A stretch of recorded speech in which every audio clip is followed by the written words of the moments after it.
Video না করে কিছু কথা বললেও হয়, আপনারা তো ভাইরাল কি হয়েছে কি? ওই যে কি বেতন পাই না আমরা, বেতন পাই না তিনটা মাস ধরে, ওটা নিয়ে আপনারা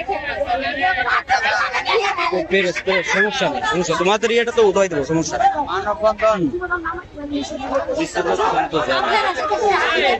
টাকা থাকলে ওটা কষ্ট হয়, আমরা পাঁচটা মাস বেতন পাই না, ওটাকে আমাদের কষ্ট হয় না। সেটাই তো জানেন দিনের পর দিন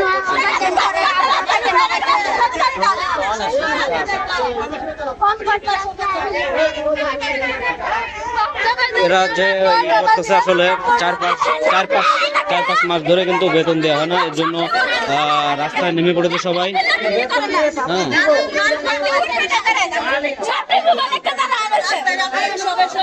হ্যাঁ, দেখতে পাচ্ছেন দর্শক,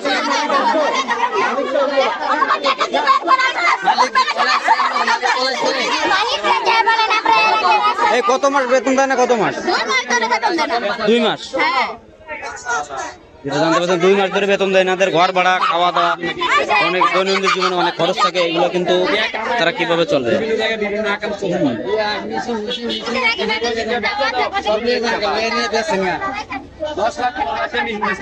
আমরা গার্মেন্টস শ্রমিকরা দেখতে পাচ্ছেন যে রাস্তা অবরোধ করে রাখছে, যেটা এনাদের দাবিটা না মানা পর্যন্ত কিন্তু এনারা রাস্তা ছাড়বে না, সেটাই বলতেছে।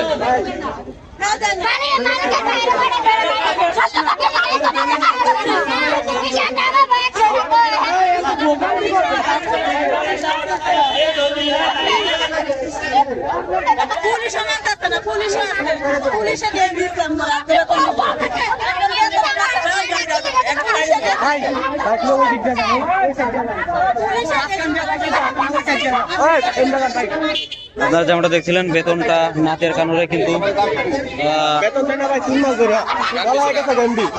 কলায় চলে গেছে। যেমনটা জানছিলেন যে মালিক নিজেই পলা গেছে, বেতনটা না দিয়ে কিন্তু মালিক নিজেই পলা চলে গেছে।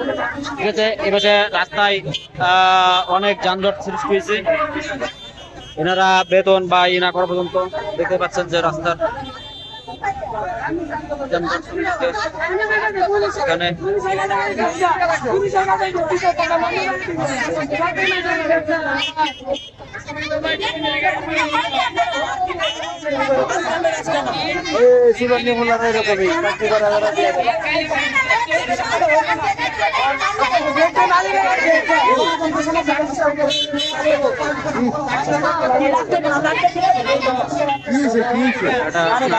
বাইকের সাথে বাদ বিতরণ কথা চলছে।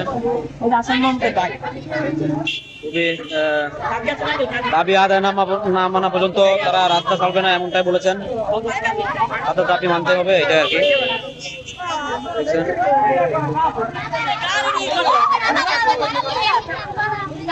গার্মেন্টসের নাম কি? গার্মেন্টসের নামটা কি? হ্যাঁ,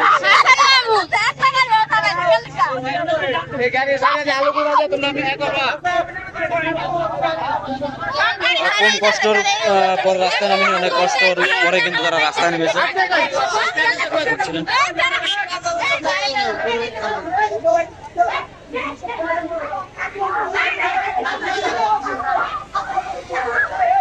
এখানে হস্তক্ষেপ শুরু হয়ে গেছে, দেখা যাক কি হচ্ছে।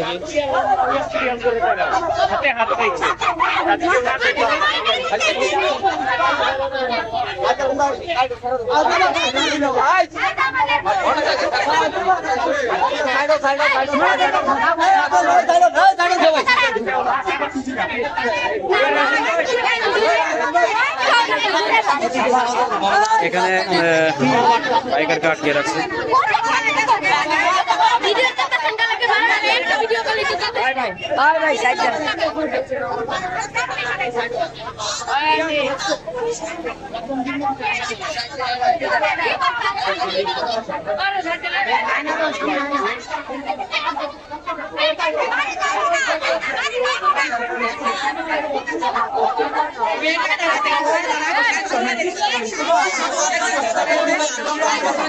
সবাই সিরিয়ালে আড্ডা সবাই সিরিয়ালে আড্ডা সবাই আড্ডা এনারা দাবি আদায় না মানা পর্যন্ত কিন্তু এই যে মেশিনও নিয়ে চলে আসছে গার্মেন্টসের, দেখতে পাচ্ছেন গার্মেন্টসের মেশিন।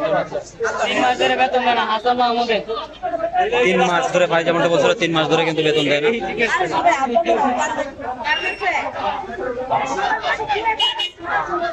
যেমনটা বলছিলাম যে দাবি আদায় না মানা পর্যন্ত তারা কিন্তু রাস্তা দিয়ে ধর্মঘট টেনেছে, এটা থেকে উঠবে না কিন্তু।